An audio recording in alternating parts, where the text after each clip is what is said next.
몽실이가 입원했다.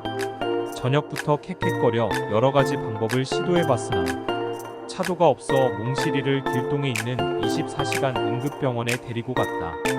특별한 문제는 발견되지 않았으나 사람으로 치명 80세의 노견에 속해 심장 등 여러 곳에 문제가 의심된다고 수의사가 말했다. 나와 최성도님이 케어할 수 없어 몽실이를 입원시키고 최성도님과 집으로 왔다. 맥주를 마시며 그동안의 몽실이와의 추억에 대해 이야기했다. 나와 최성도님의 소중한 인연을 연결해준 몽실이. 최성도님은 눈물을 흘리며 몽실이에 대해 이야기했다. 동그란 눈으로 최성도님만을 쳐다보던 몽실이. 지금은 병원에 누워있다. 세상 모든 존재에 불필요한 것은 없다. 다 쓰임받는 이유가 있는 것이다. 부디 몽실이가 회복해 다시 돌아오기를 신께 기도해본다. 최성도님은 법륜스님을 나를 통해 알게 됐다. 법륜스님의 위대한 사상과 삶에 대해 최성도님은 격하게 공감했다.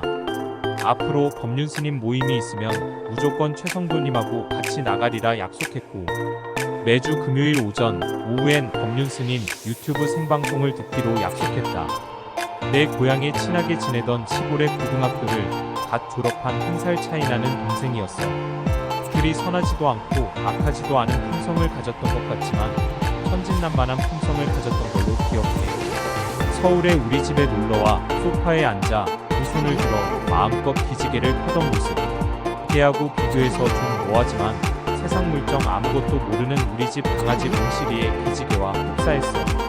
세상에 계급이 존재한다는 무서운 사실 등이나 사람들이 다 이해 태산에 따라 냉정하고 이기적으로 사람을 대한다는 것도 모르는 듯 했어. 세상에 얼마나 악한 사람들이 많은지, 사람이 순진무구하면 얼마나 무시하고 이용하려 하고 냉대를 하는지도 모르는 아주 순수한 자연인이었어. 그의 앞으로의 인생길에 얼마나 많은 사람들로 인한 상처나 험한 장애물들이 기다리고 있는지도 전혀 모르는 듯 했어. 집안도 가난했고 훌륭한 이념도 없었고 지적 수준도 낮았고 교양도 별로 없었고 잘생기지도 않았어. 근데 사실 나도 서울대가 묻어 걔를 은근 무시하는 마음을 갖고 있었거든. 그때의 시절로 돌아간다면 그때 묻지 않은 양육강식의 원리란 것은 아무것도 모르는 그 동생을, 그 가련한 동생을 마음껏 안아주고 싶어. 잘해주지 못해서 미안해. 그리고 사랑해. 마음이 외롭거나 괴로울 때 정신과 병원이나 심리상담소를 찾게 된다. 그런데 의사들은 겨우 몇십 분 얘기 들어주고 몇만 원의 병원비를 받는다. 심리상담소는 가격이 더 비싸 10만 원 가까이 드는 게 다반사다. 그런데 과연 그런 치료나 상담이 효과가 있을까? 난 아니라고 본다. 그들이 당신의 처지가 되보지 않은 이상 수박 겉핥기식이고 잠시의 전문가와 상담했다는 최면 효과만 있을 뿐이다. 차라리 마음이 공허하고 갈등이 생길 때 주변에 비슷한 처지의 사람을 만나라. 23명이면 족하다. 그들은 당신의 기준엔 썩 마음에 들지 않을지더라도 있는 그대로의 당신의 모습을 사랑하고 위로해 줄 것이다. 그들과 밥이나 술을 같이 먹고 차를 마시는 정도면 소요금액에 별 부담이 되지 않을 것이다.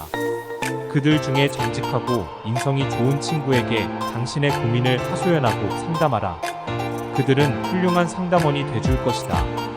그것도 쉽지 않다면 종교 생활을 해보면 좋을 것이다. 종교를 이용한다는 건 아니고 종교 생활을 한다면 신도들이 당신을 마음껏 사랑해주는 시대가 되었다. 정신과 의사가 약사로 전락해버린 시대다. 그들은 당신의 고민과 문제에 별 관심이 없다. 자신의 병원에 찾아오는 하나의 손님에 불과한 것이다. 그들에게 의지하는 것만큼 어리석은 일은 없다. 이도 저도 귀찮고 힘들다면 공공기관이나 기업체의 상담원들과 전화통화를 하라. 잠시지만 요즘에 굉장히 친절하고 자상하게 상담해준다. 당신의 기분은 확실히 좋아질 것이다.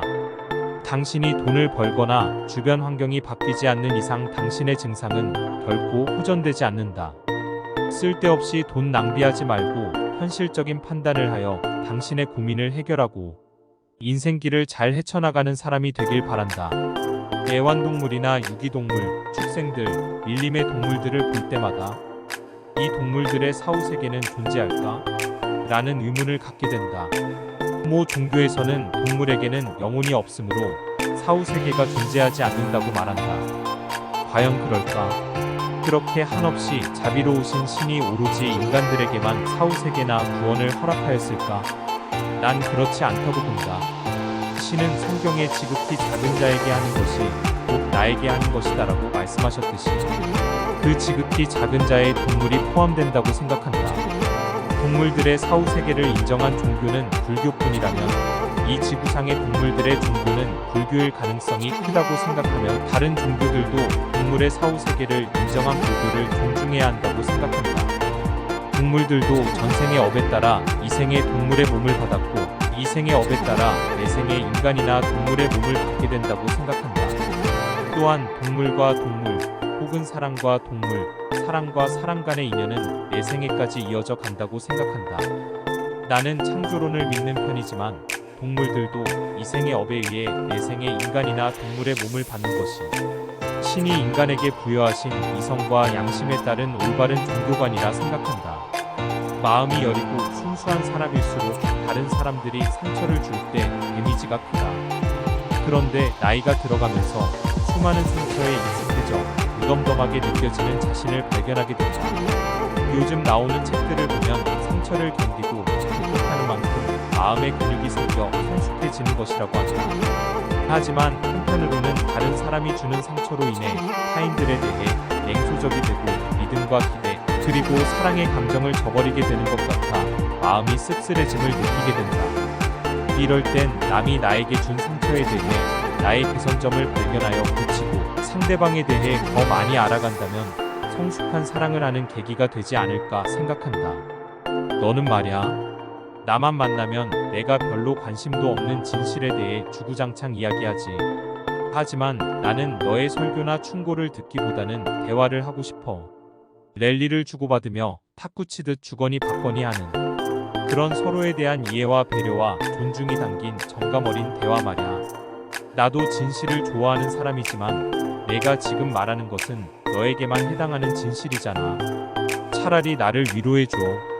메마른 나의 마음이 너의 위로로 인해 풀어지고 풍요로워진다면 내가 한턱 쏠게. 미안하지만 너의 진실 이야기는 내 마음과 정서를 더욱 옥죄고 압박하는 느낌이야. 지금 내가 침 튀기면서 나에게 하는 말은 한 객기의 담배보다도 위로가 안 돼. 좀 더 수양을 쌓은 다음에 우리 다시 만나자. 그럼 안녕. 요즘 유튜브 등 인터넷 방송의 대인관계나 처세술에 관한 내용을 보면 남에게 억울한 일을 당했거나 모욕을 당했으면 참지 마라, 같이 맞대응하라 참으면 바보다는 내용이 상당히 많다. 그런데 그것이 쉽지는 않다. 성격은 변하기 어렵기 때문이다. 물론 억울함이나 모욕을 당했을 때는 스트레스를 푸는 것이 정신건강에도 좋을 것이다. 그런데 유대인 경전인 탈무드를 보면 모욕을 당했을 때 참는 사람이 훌륭한 사람이다라고 나와 있다. 참으로 일반인에게는 어려운 일이지만 한편으로는 고상한 의미가 심어져 있음을 알 수 있다. 왜냐하면 내가 모욕을 당한 것은 나에게도 나름 문제나 원인이 있는 것이기 때문이다. 남이 나에게 모욕을 주었을 때 같이 맞대응을 하는 사람은 덕이나 수준이 떨어지는 사람이다. 반면 억울함을 참고 스스로 나를 되돌아보거나 반성하는 계기로 삼는 사람은 훌륭한 인격의 소유자라고 보여진다. 참는 자에게 복이 있다 했거늘 어떤 상황에서도 스스로를 간주하고 인내하는 마음을 갖는다면 고매한 성품의 소유자로서 존경을 받을 것이다. 그대 보다 더 나은 사람을 만나고 더 나은 인생을 살고 싶은가? 그러면 그대 스스로 보다 더 나은 사람이 되도록 자기를 개발하라. 그대가 자신의 재능을 좀 더 개발하고 인격을 갖추고 영혼을 깊게 일상에서 실천한다면 보다 더 나은 사람을 만나게 되고 보다 풍요로운 인생을 살게 되리라. 그대가 보다 더 나은 사람이 되면 보다 더 나은 우정과 사랑도 그대의 것이 되리라. 송이에게서 온 편지. 다음은 1998년부터 2011년까지 저희 집에서 살다가 지금은 하늘나라로 간 경공 송이에게서 온 편지입니다. 오늘은 송이의 9년째 기일이기도 합니다. 철수 오빠, 안녕하세요. 저 송이에요. 철수 오빠와 살았던 14년 동안 너무나 고맙고 행복했어요. 할아버지 할머니의 지극한 사랑도 잊을 수가 없어요. 그리고 언니, 형부, 조카들도 아름다운 인연으로 간직하고 있어요. 제 장례식 때 와서 운전해주고 기도해준 준식이 오빠한테도 감사해요. 오빠, 오빠네 가족처럼 저를 잘 키워주시고 돌보아주신 생이 없어요. 앞으로도 영원히 오빠네 가족과의 인연 소중히 간직할게요. 저는 다음 생에서 유복한 집안의 아들로 태어나 잘 자라고 결혼도 했어요. 이제 얼마 안 있으면 아이도 태어나요. 좋은 소식 알려드릴게요. 오빠 부친인 할아버지는 다음 생에서 사람의 몸을 받아 전생의 친어머니, 친형님과 조우에 좋은 인연 맺으며 살고 있어요. 그리고 오빠 어렸을 적 보신탕이 되어 죽었던 복, 해피, 아지 모두 육고시한 공덕으로 인간의 몸을 받아 행복하게 살고 있어요. 얘들 모두 오빠하고 같은 성인 엄씨라고 하더라고요. 초롱이하고 다롱이도 모두 사람 몸 받아 잘 살고 있답니다. 철수 오빠 몽실이도 잘 지내죠? 몽실이도 지극히 사랑해주셔서 같은 금시추이였던 저에게 특별히 감사합니다. 비록 지금 저에게는 전생이지만 철수 오빠네와 함께한 14년의 행복한 나날들 늘 신께 감사하고 있어요. 제가 세상 떠난 후 오빠가 제 기일날 천도제와 제사 지내주고 해서 너무나 고마워요. 핸드폰으로 제 사진도 보면서 저를 그리워하는 마음 잘 알아요. 오빠는 정말 마음이 순수한 좋은 사람이에요. 오빠와 마음이 맞고 예쁜 여자친구 사귀기를 바래요. 오빠와 할머니와 몽실이, 언니 가족들도 행복하고 건강하기를 기도할게요. 오빠 사랑해요. 감사해요. 보통의 사람들은 인생의 문제에 직면하면 그 문제를 놓고 자신의 지혜나 방법을 총동원해 문제를 풀려고 한다. 즉 문제의 해결자가 자기 자신이 되는 것이다. 하지만 10-부처나 조물주 등 어떠한 형태의 절대자나 창조주도 포함을 진실로 믿는 신앙인은 다르다. 그들은 문제를 자기가 풀려하기보다는 신께 문제를 전적으로 의탁한다. 그리고 그 문제에 대하여 나보다 훨씬 능력 있고 현명하신 신이 대신 일하시고 대신 싸워주심을 믿는다. 그대 인생에 심각한 문제나 걱정거리가 있는가? 나 그대의 약함과 엄청난 근심을 안다. 괴로워하거나 포기하지 말고 모든 것을 신께 맡기고 기도하라. 그것이 인간이 인생의 문제를 대하는 올바른 자세인 것이다. 요즘 처세술 중에 할 말은 하고 살자라는 말을 듣는다. 그러나 부득이한 경우일지라도 할 말을 하게 되면 여러 위험에 노출된다. 사람이 하는 말은 주관적이기 마련이고 그 말로 말미암아 적이 생기거나 위험에 노출되고 구설수에 휘말릴 수 있다. 반대로 안 할 말을 안 하게 되면 여러 가지 이득이 생긴다. 여러 가지 고자질, 이간질, 비밀폭로 등으로부터 자신을 보호할 수 있고 당연히 적이 생기지도 않는다. 할 말을 하는 것보다 안 할 말을 안 하는 것이 훨씬 현명한 인간관계의 기술이자 처세술인 것이다. 인생이 꼬이고 매일매일 삶이 답답한 당신, 좋은 일이 일어나기만을 바라고 있군. 하지만 그대의 행동이 감나무 아래 누워서 감이 떨어지기만을 기다리는 것과 무엇이 다르나? 기도도 봉사도 노력도 선행도 안 했는데 당신에게 도대체 무슨 일이 일어나야? 그 모든 게 하기 싫다면 우선 덕을 쌓으라. 그러면 운이 당신을 도와줄 수 있으니. 어느 영화에서 본 것인데 주인공 집 가훈이 여자 말을 잘 듣자라고 돼 있었다. 곰곰이 생각해보니 정말 맞는 말이었다. 여자는 충동적으로 행동하지 않고 사력있고 현실적이고 이성적이다. 나의 경우만 해도 어머니나 여동생의 말을 잘 들으면 바라는 바대로 되고 일이 순조로웠다. 사실 남자들은 무늬만 어른이지 자기 멋대로 행동하고 철이 안 든 어른 아이인 경우가 많다. 그대 인생에 어떤 문제가 있는가? 가족들 중 여자 말을 잘 들어 행동해보자. 그러면 행운은 당신 것이 될 것이다. 솔직한 것과 개념 없는 것은 완전히 다르다. 친하다고 해서 무심결에 던진 한마디에 상대방이 상처받는다면 아무 말 안 하는 것보다 훨씬 나쁘다. 내가 농담이라고 생각해서 한 말이라도 상대방의 농담으로 받아들이지 않는다면 그것은 농담이 아닌 악담이 되는 것이다. 이것이 내가 말하는 한마디 한마디에 진심과 예의를 담아 늘 조심해야 하는 이유이다. 기독교의 핵심은 사랑이다. 아무리 주여 주여를 외쳐도 남에게 사랑을 실천하지 않으면 그는 진정한 신자가 아니다.